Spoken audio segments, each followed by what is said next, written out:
YouTube.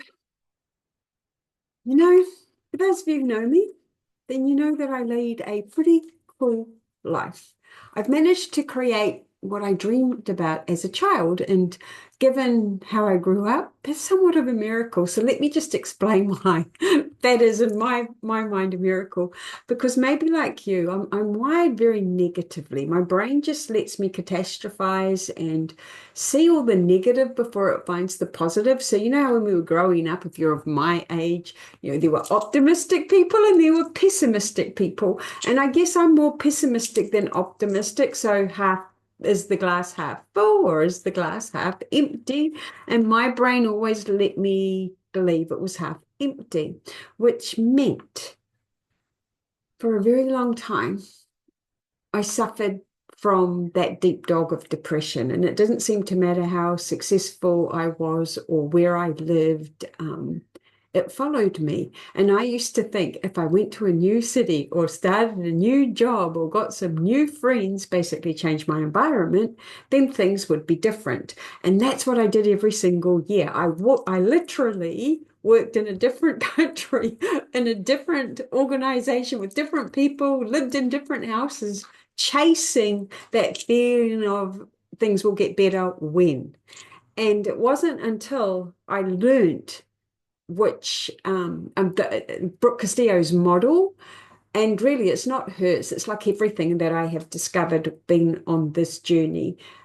All thought originates from somebody, and we just take it and then we apply the learning we get from it and we teach it. And so what she did, and this is literally any sort of self-help thing, is created a model for trying to understand how we think and feel. And it changed my world because maybe like you, I went for a little bit, I was on serotonin increases. So I went down the drug route and had antidepressant medication. That didn't make a sodding difference at all. And I now understand it's because that doesn't help the way I think. I don't have a chemical issue. I have a thought problem. I have a unawareness of what my brain offers problem. And so you can imagine I was trying to build a business, which requires my business to be a reflection of me, right? Because that's what your business is. And if your thoughts about yourself are less than ideal, then how do you tell people you can help them? How do you really show up? Because I absolutely 100% know I can help you. I absolutely know that I can help you build a business because that's what I did for year upon year upon year is help businesses make a shit ton of money, basically. So one of my gifts is I can take somebody's idea, create a plan, and get it implemented for them, whether that be a solopreneur or a big corporation. It's just something I was very good at, very gifted with.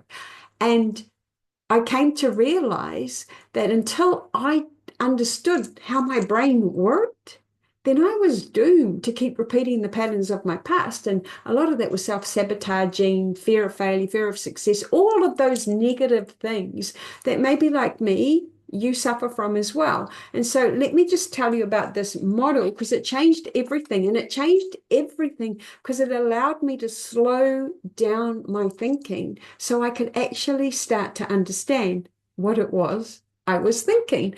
And here's the beautiful thing. There is only one person on the planet who can put a thought in my head. That would be me. So I could get to control that. And that's how I changed from being somebody who wanted to commit suicide. Trigger warning, I should have said. But if you're in my world, then you know I just sort of put things out. But literally, yes, I wanted to kill myself every single day. Now, clearly, I did not go through with it, but I did at 14. I tried and I failed. I took every medicine that was in the cabinet and nothing worked. So fortunately, obviously my parents didn't have anything in there that overdosing was going to be an issue with. Otherwise, I wouldn't be here talking to you. So her model is you have circumstances, thoughts, feelings, and actions and results. So if we just concentrate a circumstance, I'm just going to quickly go through this. If you want more about this, just DM or comment below and I will send you a little PDF I have on breaking it down in my language. A circumstance is just the facts. Okay, so I'm 5'5". Nobody can argue with that because put me against a measuring stick and 165, 5'5" is what I am. But if I was to say to you, I am short, That's my opinion, because somebody who's 5 foot or 1 meter 60 is not going to think I'm short, right? So that's what these are. These thoughts are actually opinions. They're things you think. And ideally, when we're doing this model, we just take one sentence at a time. What's a sentence, everybody? A sentence is a thing we think. And the things we think most frequently become beliefs. And those beliefs can either help us or hurt us. And in my case, my beliefs were pretty negative. I kept saying I'm not good enough. I will never succeed, even though I got paid thousands of dollars to be a program manager. And from the outside in, I looked incredibly successful. I was never, ever matching up to the expectation I had in myself. So my thoughts weren't geared for success. They were geared for failure, ironically enough. Now, how I think, so a thought will always create a feeling. And a feeling is what creates an action, and an action is what gives us the results. So this little formula here changed everything, because what I was then able to do was to start to focus either if I wasn't feeling very good, then I knew I was thinking negatively. If I was procrastinating, because action is inaction as well, so if you're doing nothing, that is still an action, then I could actually go, wow, hang on a second. My thoughts create my feelings, which create my actions, which give me my results. So if I didn't like my results, I could also go, well, something's got to change, because here's the thing. Your thoughts will always prove, your thoughts always show up in your results, and your results always show up in your thoughts. This changed my world. It literally changed my world, because on top of this, what I would do, and I still do it to this day, is I would grab a big notebook just like these. Remember we had these in school, these things? And I would literally do what is called a brain dump. So let's write that word up, because it's such a cool word, right? A brain dump. Now, what is a brain dump? Grab a cup of tea, coffee, wine, whatever your drink is, set a timer for 15 minutes. Why 15 minutes? Because it feels like forever, but it's not. And if you only set it for 5 minutes, you won't get to the work, because here's what you want to do. You want to take the big pad and you just want to start writing anything that goes into your brain. And you want to do it in an unconscious stream, so it just flows out. Now, sometimes you can't get started. So just by having that little routine where you've got your pad and you've got your drink and you've got your pen, I sometimes just had to doodle, literally do this, and then suddenly I would start writing what I was thinking. Then when you've got a whole sheet of the thoughts that you are thinking on a piece of paper, we then get the joy, the delight, the fun of I'm looking for a green pen, because I'm trying to do it with you. For those of you in my world, you know I write on my board because it's the way that I think. We have a green pen, because we're going to go, yes, I love that thought. That thought works for me. That's a great thought. I want to keep that thought.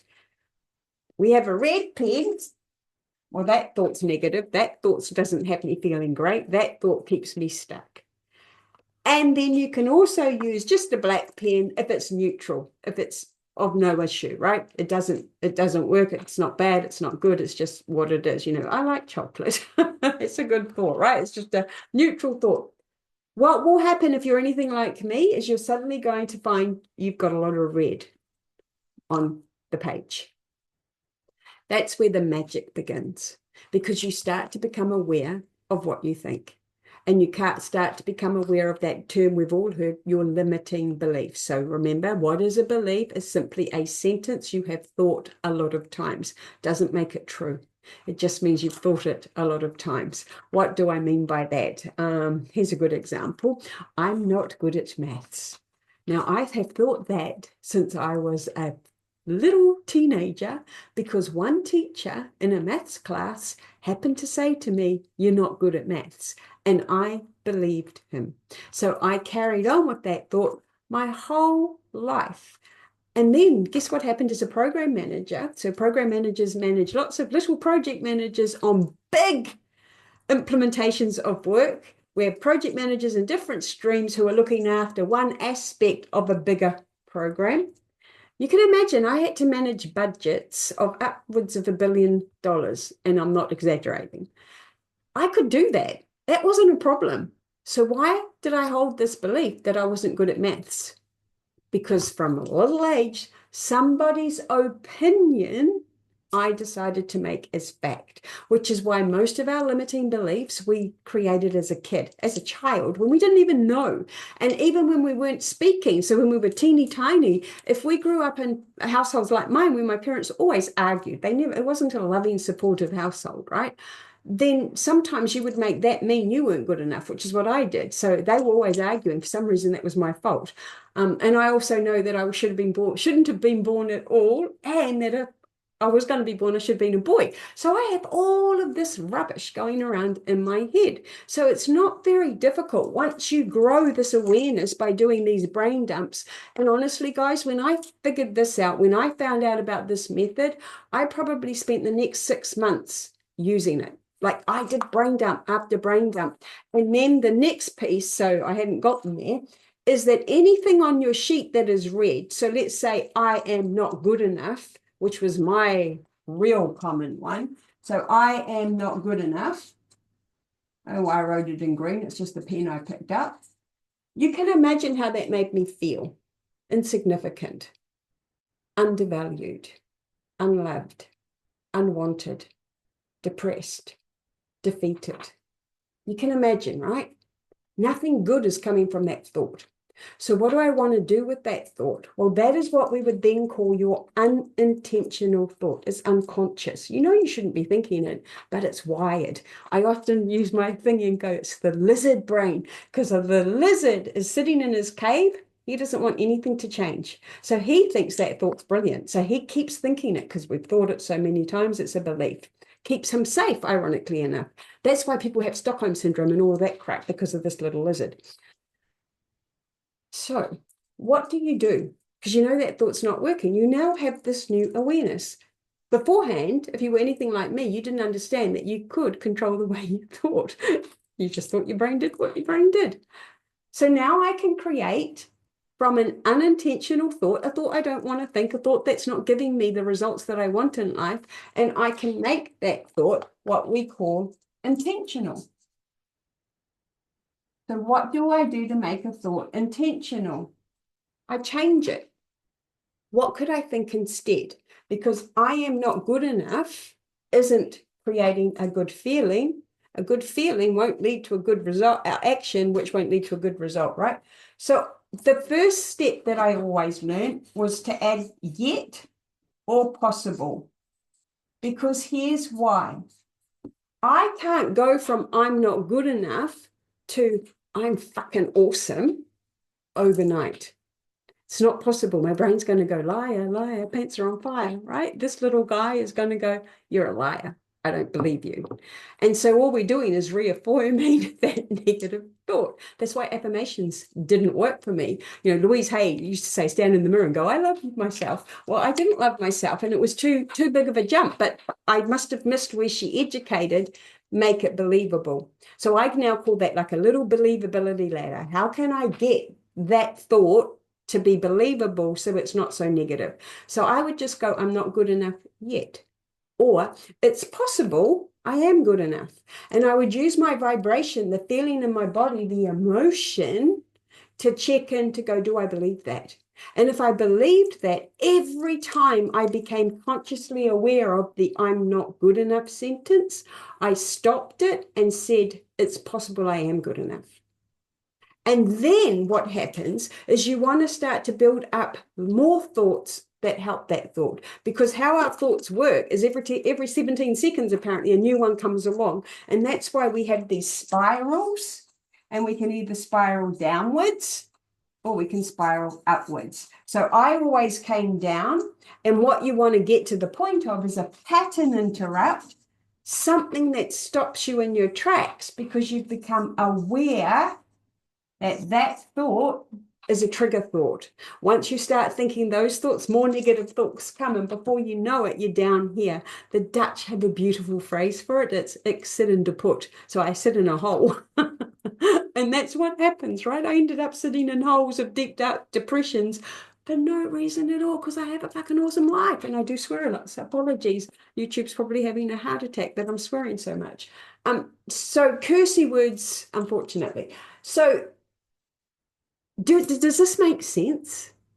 Can you grasp onto how powerful this is? Now, I was watching a YouTuber yesterday and she was talking about the fact that she's in her 20s. So she was talking about the fact that she's trying medication, serotonin medication, to help her with her brain.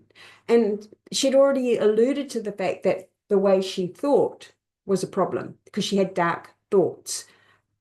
I'm pretty confident to say the drugs aren't going to help, because I tried that too.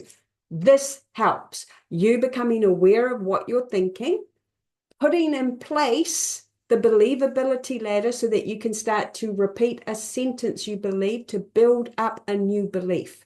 That's how we do it, because we've thought this one thousands of times. We now have to create new ones, intentional ones about this, the counter, so we can build up that believability and start to trust and believe it. Now, if you're building your own online business and you are what we call a personal brand business, so you're a course creator, you're a coach, you're a trainer, then it matters, because you are a reflection, right? Your business is a reflection of you. If you're wired like I was and you keep thinking you're not good enough, then how are you ever going to show up and help? How are you ever going to get seen? Because that underlying thought is going to self-sabotage you, and it's not going to create good actions, good positive actions, which is why building a business is freaking awesome, because you get to understand yourself so much better. It's also a bit difficult, but this is where it starts. Now, I could rabbit on about this stuff forever, because if you're wired like me negatively, this is the work. This is what builds your business. This is what grows you. And you know, guys, I can now look outside and I have magnolia trees and I'll see a blossom and I just adore it. It's just like, look at that. Look at what nature does. Look how amazing that is. And I get the feeling of joy and, you know, optimism and love and all of those things, just because I slowed my brain down, did the brain dumps, figured out what I unintentionally thought and the impact that was having on my life, and then did the work of changing it. And day by day, week by week, month by month, year by year, it gets better and better and better. And that is the priceless work we must do. And a lot of our clients need that work too, if they're geared negatively as well, because some of this work takes minutes. Others, you could be working at it for years, and you can't avoid the negative feelings because it's part of life, right? We're not supposed to be happy all the time. If somebody is injured or died, or your animal gets sick, of course you're going to feel negatively. There's going to be sadness there. That's fine. But all the other aspects, the I'm not good enough, or nobody will value this, or I'm not worthy, or nobody wants to listen to me, all of those things are going to get in the way. So I hope you found this one interesting. If you did, and you like this sort of content, for lack of a better word, please subscribe to my channel. My goal for 2025, so if you're here and listening backwards, you'll know if I achieved my goal. If you're here with me now, you can keep me on track, is that I start to regularly do my YouTube content videos, because I know this is life-changing stuff, and this is how we build businesses. But more importantly, this is how we create the life we love to lead. So I will leave it there, and I hope you will come back and join me for another episode. Alrighty, take care, YouTube. Bye.